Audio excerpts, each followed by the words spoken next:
تو میں نے کہا تھا یہ جس نے بھی فلم بنائی ہے اس کو اللہ کے عذاب سے ڈرنا چاہیے, اور جس ایکٹریس نے بھی یہ بولے ہیں اس کو اللہ کے عذاب سے ڈرنا چاہیے. کہ جتنی بیٹیاں باغی بنیں گی نا باپ کے خلاف, جہاں بھی گھر میں تھوڑی سی غربت ہوگی تو بجائے صبر شکر کرنے کے اولاد کیا کہے گی, ابا جب پیسے نہیں تھے پیدا کیوں کیا, تو پیسے نہیں تھے پیدا کیوں کیا. تو اولاد ماں باپ کا تو سب سے بڑا احسان ہی یہی ہے کہ وہ آپ کی زندگی کا سبب بنتے ہیں. تو میں نے اس ڈائلاگ کا جواب یہ دیا تھا کہ اگر میں اس باپ کی جگہ ہوتا اور میری بیٹی میرے سامنے کھڑے ہو کے تانا دیتی کہ جب کھلا نہیں سکتے تھے تو پیدا کیوں کیا, تو میں اس کو جواب دیتا کہ اگر تیرا پیٹ خالی ہوتا نا تو باپ کی آنکھوں میں آنکھیں ڈال کے بات نہیں کرتی. یہ پیٹ بھرے ہوئے لوگوں کا کام ہوتا ہے اتنے کانفیڈنس سے بات کرنا, خالی پیٹ کا میں اتنا کانفیڈنس نہیں ہوتا. تو کھلایا ہے تبھی یہ آنکھوں میں یہ کانفیڈنس آیا ہے. نمبر 2, کھایا نہیں ہے تو اتنی بڑی کیسے ہو گئی. دوسرا جواب کیا ہوا, کھایا نہیں ہے تو اتنی بغیر کھائے اتنی بڑی ہو سکتی ہے, مر چکی ہوتی ہے اب تک, اتنی بڑی ہو گئی کہ پورے کانفیڈنس کے ساتھ آنکھوں میں آنکھیں ڈال کے بات بھی کر رہی ہے. دوسرا جواب. تیسرا جواب, مجھ سے غلطی ہوئی ہے, آپ کو پیدا نہیں کرنا چاہیے تھا. کچھ غلطیاں ایسی ہوتی ہیں جو ریورس نہیں ہو سکتی, لیکن کچھ غلطیاں ایسی ہوتی ہیں جو ریورسیبل ہوتی ہیں. آپ نے زہر کھا لیا, فوراً الٹی کی دوا کھاؤ, الٹی ہو جائے گی. اب آپ نے زہر کھایا ہے, میں کہہ رہا ہوں غلطی سے کھلا دیا تو اب یہ الٹی کر لو, آپ کہہ رہے ہو نہیں الٹی نہیں کرنی. اس کا مطلب آپ نے زہر خوشی سے کھایا ہے اور آپ اس زہر پہ خوش ہو, ورنہ الٹی کی دوا کھاتے آپ.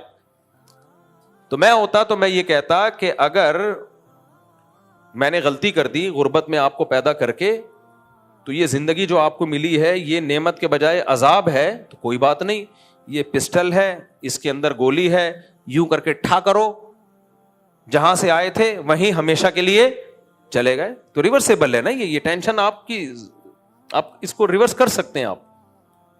آپ کہہ سکتے ہیں موت کی تکلیف ہوتی ہے, بھائی اگر ٹھیک کر کے مارا جائے تو نہیں ہوتی. آج بہت سارے موت کے طریقے ایسے ایجاد ہو گئے ہیں جن میں تکلیف نہیں ہوتی, بے ہوش کر دیا جاتا ہے, مار دیا جاتا ہے.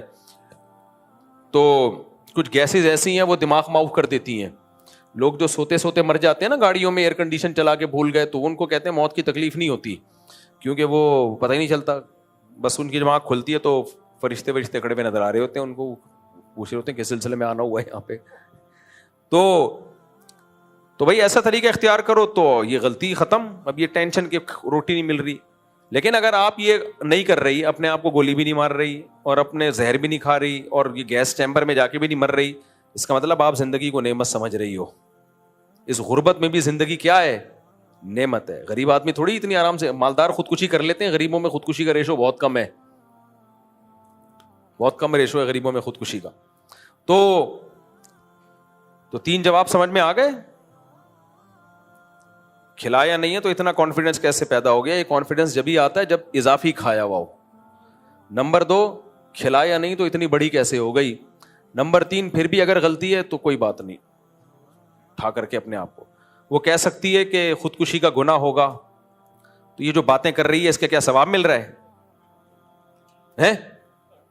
ہو سکتا ہے وہ کہے کہ ابا اب تم نے پیدا کر دیا, غلطی کر دی, لیکن اب ماروں گی تو خودکشی ہوگی, گناہ ہوگا. اس کا جواب یہ جو اتنی باتیں کر رہی ہے کہ اسلام اس کی اجازت دیتا ہے. یہ تو بول فلم کا ڈائریکٹر ہے, اس کا اپنا نظریہ ہے. کچھ NGOs ہیں جو پیسے دیتی ہیں نسل روکنے کے لیے, اللہ تھوڑی ان باتوں کی اجازت دیتا ہے. تو باقی کام بھی پھر اللہ سے پوچھ کے کیے کیا. وہ ایک آدمی اس سے بدکاری ہو گئی, حمل ٹھہر گیا. اب جب بچہ ہوا تو پکڑا گیا, لوگوں نے کہا کہ بھائی یہ بچہ کس کا ہے, عورت نے کہا فلاں کا. تو لوگ اس آدمی کے پاس گئے کہ کمبخت تو نے اگر زنا کرنا ہی تھا تو حمل تو روک لیتا نا, پریگننسی کیوں ہونے دی تو نے. تو کہتا ہے یار حمل روکنا مکروہ ہے, اسلام میں حمل روکنا مکروہ. تو کمبخت یہ جو تو نے کام کیا یہ, تو اگر وہ بچی کا ہے نا, لڑکی کا ہے کہ بھائی میں اب اس لیے ریورس نہیں کر رہی اس پروسیس کو کہ گولی ماروں گی تو میں خودکشی کا گناہ ہوگا, تو باقی جو باتیں کر رہی ہے اس کا گناہ نہیں ہوگا کیا تجھے, جو باپ کو یہ تانے دے رہی ہے. تو میں جو آپ کو یہ پورا واقعہ سنا رہا ہوں, وہ بول فلم کی جو بھی ایکٹریس تھی اس کا چند دن پہلے میرے پاس فون آیا, بہت لوگوں سے فون, اس کی اجازت سے میں اس کی پرسنل چیز شیئر کر رہا ہوں. کیونکہ میرا ارادہ تھا کہ میں بتاؤں تو میں نے کہا اس کی پرمیشن کے بغیر میں نہیں بتاؤں گا. تو اس کا فون آیا کچھ دن پہلے میرے پاس, بہت جگہوں سے اس نے فون نمبر, مولانا طارق جمیل صاحب کو فون کیا, ادھر فون کیا, مفتی صاحب کا نمبر چاہیے. پھر مجھے کسی نے بتایا تو میری بات ہوئی. تو اس نے کہا آپ کے یہ کلپ میں نے سن کے خوب اللہ سے گڑ گڑا کے توبہ کی ہے, اور آپ کو بھی میں بتا اس لیے رہی ہوں کہ واقعی وہ میرے منہ سے غلط بات نکلی تھی, جس پر مجھے میری ماں نے بھی نصیحت کی, ان کی والدہ سے بھی میری بات ہوئی. اور پھر اس نے کہا کہ اصل غلطی اس کی ہے جس نے یہ فلم لکھی ہے. اور پھر اس نے بتایا کہ یہ NGOs ہیں جو کچھ اس طرح کی موویز بناتی ہوتی ہیں, اسپانسر کرتی ہیں تاکہ سوسائٹی میں یہ چیز پروموٹ ہو. تو اچھی بات ہے ایک اداکارہ کو اپنی غلطی کا. مجھے تو اس بات کی خوشی ہوئی کہ مسلمان جیسا بھی ہو بہرحال اس کے سینے میں دل ہوتا ہے کہیں نہ کوئی. قرآن کہتا ہے نا وَذَكِّرْ فَإِنَّ الذِّكْرَىٰ تَنفَعُ الْمُؤْمِنِينَ, اے نبی آپ نصیحت کرتے رہیں, نصیحت مومن کو بہرحال فائدہ پہنچاتی ہے. تو ایک اداکارہ ہو کے بھی اس کے دل میں ایک نرمی پیدا ہو گئی کہ بھائی واقعی یہ مجھ سے غلطی ہوئی ہے. تو یہ جملہ اس سے بیٹیاں, غلطی کیا ہوئی ہے, بیٹیاں باغی ہوں گی باپ کے خلاف. پھر اس نے بہرحال یہ کہا کہ میں نے مفتی صاحب توبہ کی ہے اور آپ کو میں بتانا چاہتا کہ میرے دل کا بوجھ ہلکا ہو. تو اصل غلطی تو بہرحال اسی کی ہے جو اس طرح کی فلمیں لکھتے ہیں.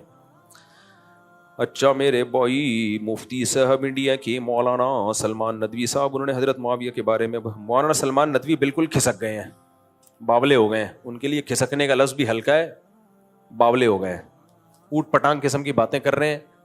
بعض لوگ ہوتے ہیں ان کے ماں باپ بڑے, والد دادا بہت بڑے بڑے علامے ہوتے ہیں, تو وہ سمجھتے ہیں کہ ہمیں علم میں پختگی کے بغیر ہی اس درجے کے عالم بن سکتے ہیں ہم, صرف ابا کی وجہ سے. تو پھر یہ اس طرح کی چیزیں پیدا ہوتی ہیں. تو ان کے تو نہ اخلاق رہے, بات کرنے کا سلیقہ نہیں رہا, بات ایسے کرتے ہیں لگتا ہی نہیں کوئی عالم بات کر رہا ہے, کوئی محقق بات کر رہا ہے. ان کے جو باپ دادے تھے وہ تو بڑے محققین تھے, بہت شائستہ لب و لہجہ تھا ان کا, ادھر ادھر کی پھینک رہے ہوتے ہیں بیٹھ کے. مفتی صاحب لاہور کے ایک فیملی ولاگر ہیں, وہ آئے دن صحابہ اور حضرت معاویہ کے بارے میں گستاخیاں کرتے رہتے ہیں. حکومت پاکستان خاموش ہے. حکومت پاکستان اس لیے خاموش ہے کہ اس بارے میں قانون ہی نہیں ہے اور مذہبی طبقہ قانون سازی کرتا بھی نہیں ہے. ہمیں جن چیزوں کو فوکس کرنا چاہیے ان کو ہم فوکس کر نہیں رہے.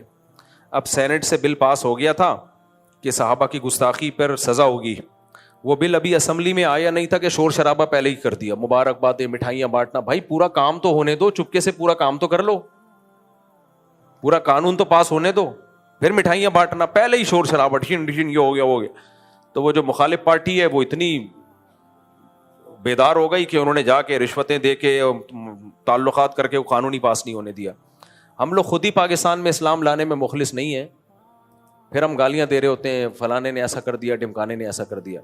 ابھی بھی ہو سکتا ہے بھائی, دھرنے دو اس کے اوپر, سیاسی تنظیموں کو چاہیے اس پہ آپ نکلیں اور بولیں بھائی یہ قانون پاس ہو کے رہے گا, تمہارا باپ بھی یہ قانون پاس کرے گا کہ صحابہ کو کسی نے برا بھلا کہا تو اس کی یہ سزا ہے. جب تک لا نہیں ہوگا مضبوط تو تھوڑی کچھ ہو سکتا ہے. قانون کی ایک بڑی حیثیت ہوتی ہے.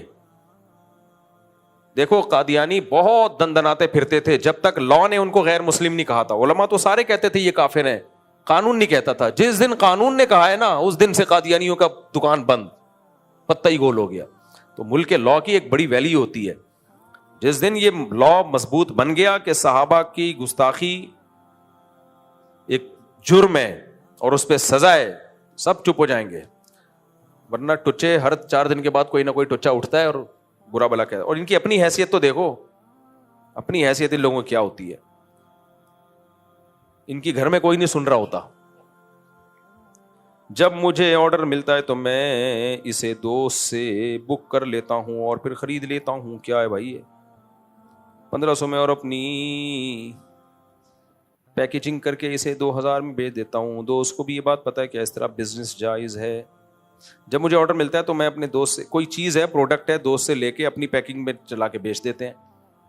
تو اگر دوست نے اجازت دی بھی ہے تو ٹھیک ہے. مہنگی کر کے بیچ رہے ہو تو دھوکہ نہ دو, بس اس کو بولو بھائی میں اتنے کی دے رہا ہوں, لینا ہے تو لو, نہیں تو نہیں لو, دھوکہ نہ دو. آپ سے گزارش ہے کہ سوال پورا پڑھیے گا میرے بھائی. اتنا لمبا سوال میں پورا پڑھوں گا تو صبح ہو جائے گی. یہ طلاق کا مسئلہ معلوم ہو رہا ہے تو یہ استفتاء آپ اس میں اپنا فون نمبر لکھیں اور ادھر جمع کرا دیں دارالفتہ میں, ہمارے یہاں اس کا تحریری جواب لکھ دوں گا میں انشاءاللہ. مفتی صاحب میرے والدین حیات نہیں, آہستہ پڑھنا ہے میرے, ہو شکر ہے یہاں تک تو سب کو پتہ ہے, آگے مسئلہ ہو رہا ہے, یہ بھی آہستہ ہی ہے. میرے بھائی نے جگہ بات طے کر دی ہے, مگر میں ان کو ڈر محسوس شادی کرنے جاؤں. میں جاب, اچھا خاتون نے پوچھا ہے, اچھا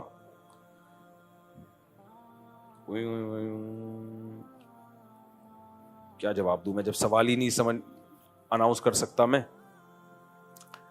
بلا وجہ ڈر لگ رہا ہے آپ کو, آپ کا خوف صحیح نہیں ہے, یہ وہم ہے آپ کو, یہ جواب ہے اس کا. یہ سوال اناؤنس کرنے کی اجازت نہیں ہے نا, تم گھر لے جا کے نہیں پڑھ لینا, مجھے دے دو. کسی خاتون کی بات ہے, اچھا نہیں ہے نا. کہاں ہے؟ ایک دفعہ ہوا ایسا, جب میری پھر وہی شادی کی بات آ رہی ہے یار, جب ایک دفعہ کا ذکر ہے, میں رشتے تلاش کر رہا تھا, تو لوگ خود بھی رشتے پیش کر دیتے تھے. بعض دفعہ کسی نے اپنی بیٹی کا رشتہ پیش کر دیا, کسی نے اپنی سسٹر کا, بھئی یہ مسئلہ ہے. تو ایسے ہی میں بیٹھا ہوا, بیان کے بعد ایک پرچی کسی نے دی, وہ جو بندہ بیٹھا ہوتا ہے نا پرچیاں لینے والا, اس نے پڑھ لی. غلط کیا, حالانکہ نہیں پڑھنی چاہیے, اور گھر لے گیا. مجھے پتہ بھی نہیں چلا. بعد میں کسی نے بتایا مفتی صاحب ایک پرچی غائب ہوئی ہے, آئی تھی اور کوئی گھر لے گیا. مجھے بڑا غصہ آیا یار, کسی کا راز ہو کچھ ہو. میں نے تفتیش کر کے پرچی نکلوائی, پتہ چلا کسی صاحب نے اپنی سسٹر کے رشتے کے بارے میں بات کی ہوئی تھی مجھ سے.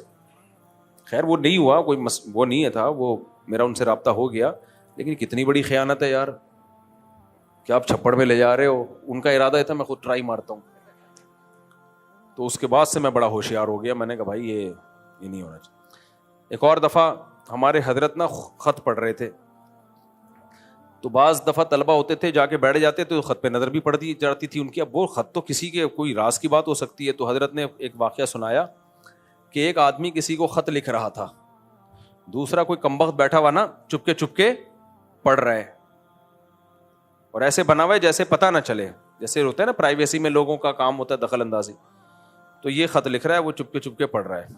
تو اس نے خط میں اپنے دوست کو لکھا کہ ایک بے غیرت آدمی مسلسل میرا خط پڑھ رہا ہے, اس لیے میں فی الحال یہی خط بند کر رہا ہوں. ایک بے غیرت ہے جو مسلسل میرا خط پڑھ رہا ہے, اس لیے میں مزید پھر کسی اور وقت میں تفصیل سے لکھوں گا. ایسے بے غیرتوں کا یہی علاج ہے. آپ نہیں ہو ایسے, میں ویسے ہی. اسلام میں دوست کے کیا حقوق ہیں؟ جو بھی آپ کے ساتھ اٹھنے بیٹھنے والا ہے, اسلام نے اس کے ساتھ اچھے سلوک کا حکم دیا ہے. لیکن ایک بات یاد رکھو, یہ جو ٹین ایجر لڑکے ہوتے ہیں ان کی دوستیوں میں خطرہ زیادہ ہوتا ہے, فائدے کم ہوتے ہیں.